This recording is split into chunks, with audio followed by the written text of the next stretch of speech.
Hi అండి అందరికీ. ఈరోజు మనం ప్రకృతి సిద్ధంగా వాటంతట అవే మొలిసి పెరిగి గుత్తులు గుత్తులుగా విరగబూస్తూ ఎంతో సుగంధాన్ని వెదజల్లుతున్న అనేక రకాల డొంకజాతి పూల మొక్కలను, గడ్డి జాతి పూల మొక్కలను ఈరోజు చూద్దామండి. కాళీపట్నం అనే పల్లెటూరు అంటే మా అత్తవారి ఊరిలో నేను బైక్పై వెళ్తుంటే గుత్తు గుత్తులుగా విరగబూసి సుగంధాన్ని వెదజల్లుతూ ఈ చెట్టున కంటపడిందండి. దీనిని ఎవరూ కూడా పెంచేది కదండి. కంచిగా తోటపై చుట్టూ కోరాడుపై ఈ ముళ్ళ మొక్కల్లో ఇది కూడా ఉన్నదన్నమాట. ఈ మొక్కను చూడగానే ఇంత గుత్తులుగా సువాసన వెదజల్లుతూ విరగబూసిన ఈ మొక్కను మన కెమెరాలో బంధించి మన వాళ్ళందరికీ చూపించాలనిపించి ఈ వీడియో తీస్తున్నానండి. ఈ చెట్టున కంటపడ్డాక ఇంకా మనం వినియోగించుకోలేని అనేక రకాల పూల మొక్కలు, ఔషధ మొక్కలు ఎన్నో డొంకల్లోనూ గడ్డిల్లోనూ ఉంటాయి అని నాకు అనిపించింది అన్నమాట.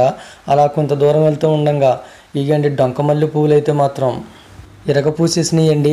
చూడండి గుత్తులు గుత్తులు కింద విరగపూసేసినాయి అన్నమాట. నేను ఊరంతా కూడా సరదాగా తిరిగానండి. నేను వెళ్తూ ఉండగా ఏ డొంకలో చూసినా కూడా ఇవేనన్నమాట, గుత్తు గుత్తుల కింద ఈ డొంకమల్లి పువ్వులు విరగపూసేసినాయి.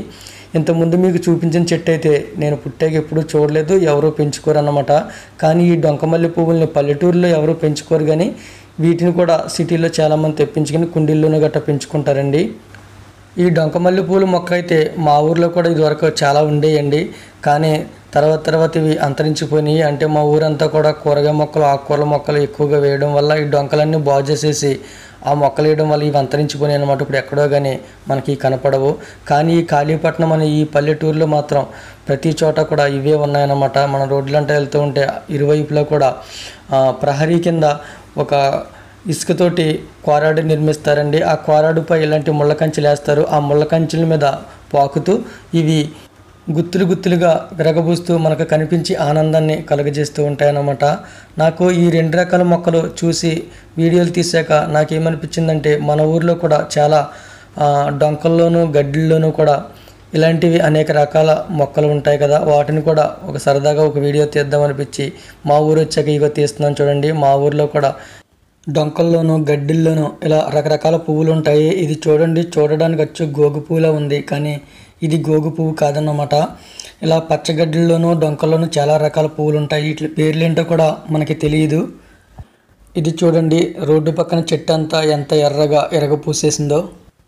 ఇలా డొంకల్లోనూ గడ్డిల్లోనూ రకరకాలైన మొక్కలు, పువ్వులు చూసినప్పుడు నాకు అనిపిస్తూ ఉంటుంది ఇందులో మనకి ఎన్నో రకాల మొక్కలు, ఉపయోగపడే మొక్కలు ఉంటాయి. ఇంకా వాటిపై పరిశోధన జరగాలని నాకు అనిపిస్తూ ఉంటుందండి. ఎందుకంటే తెలియకుండా మనం ఏ మొక్కని వాడకూడదండి. కాబట్టి ఈ రకరకాల మొక్కల మీద పరిశోధన చేసి మనకి ఏ మొక్క ఉపయోగపడుతుందో చెప్తే ఇంకా మనం ఇంకా చాలా మొక్కల్ని వీటిలో నుండి ఉపయోగించుకోవచ్చు అనేది నా అభిప్రాయం. వేసవికాలం వెళ్ళాక మా పల్లెటూర్లన్నీ కూడా ఈ తొలకరి వర్షాలకు ఇలా రకరకాల మొక్కలు మొలిసి ఎన్నో రకాలు పువ్వులు పూస్తూ ఉంటాయండి, గడ్డి పువ్వులు. కానీ వాటిని ఎవరు పట్టించుకోరు. ఇలా మనలో ఎవరన్నా ఒకరు చూసి రకరకాల పువ్వులని సంతోషపడుతూ ఉంటారన్నమాట. ఈ స్థలంలో చూడండి గడ్డి పువ్వుల మొక్కలు ఎంత ఒత్తుగా ఉన్నాయో. మనం గుప్పిడి ఇసుక ఇందులో జల్లితే కిందకు పడదన్నమాట, అంత ఒత్తుగా ఉంది. మనం దీని మీద పడుకుంటే ఒక పరుపు మీద పడుకున్నట్టుగా ఉంటుంది, అంత ఒత్తుగా చిక్కగా ఉన్నదండి. ఇదంతా కూడా చిన్న చిన్న పువ్వులతో ఎంతో అందంగా ఉంది. ఇలా మనం గీనం పెంచాలంటే ఎంత కష్టపడి పెంచవలసి వస్తుంది. కానీ ప్రకృతి సిద్ధంగా దాని అంతటా అదే ఎంత చిక్కగా అందంగా తయారైందో చూడండి. ఇంకా ఈ గుత్తు పువ్వులు చూడండి ఎంత అందంగా ఉంటాయో. ఇవి మా ఏరియాలో అయితే చాలా పల్లెటూరులో ఉంటాయండి. రోడ్లు ప్రక్కన కోరాళ్ళ మీద, డొంకల్లోనూ ఎక్కడ పడితే అక్కడ పుట్టేసి చాలా సులువుగా గుత్తులు గుత్తుల కింద విరగబూసి వెళ్ళేవాళ్ళు అలా చూడకుండా వెళ్ళలేరన్నమాట, అంత అందంగా ఉంటాయి. మేమైతే చిన్నతనంలో వీటిని గుత్తులు గుత్తులుగా కోసుకొచ్చేసి చాలా ఆటలు ఆడుకునేవాళ్ళమండి ఈ పువ్వులతో. మా ఊరి డొంకల్లో బాగా ఎక్కువగా దొరికాయి అన్నమాట ఈ పువ్వులు. ఈ పువ్వులని ఎవరూ పెంచరు కాబట్టి ఎవరు కోసుకున్నా కూడా ఏమీ అనరు. కాబట్టి మేము చాలా పూలు కోసుకొచ్చేసి వీటితో ఆడుకునేవాళ్ళం. ఇంకా చిరంజీవి గారి ఈది సినిమా వేసినప్పుడు ఈ పువ్వులు కోసి తెరపైన జల్లి ఎంతో ఆనందపడేవాళ్ళం. ఈ మొక్క అత్యంత సులువుగా పెరిగి గుత్తు గుత్తులుగా అందంగా పూసే ఈ పూల మొక్కను మాత్రం ఇప్పుడు చాలామంది పెంచుకుంటున్నారండి.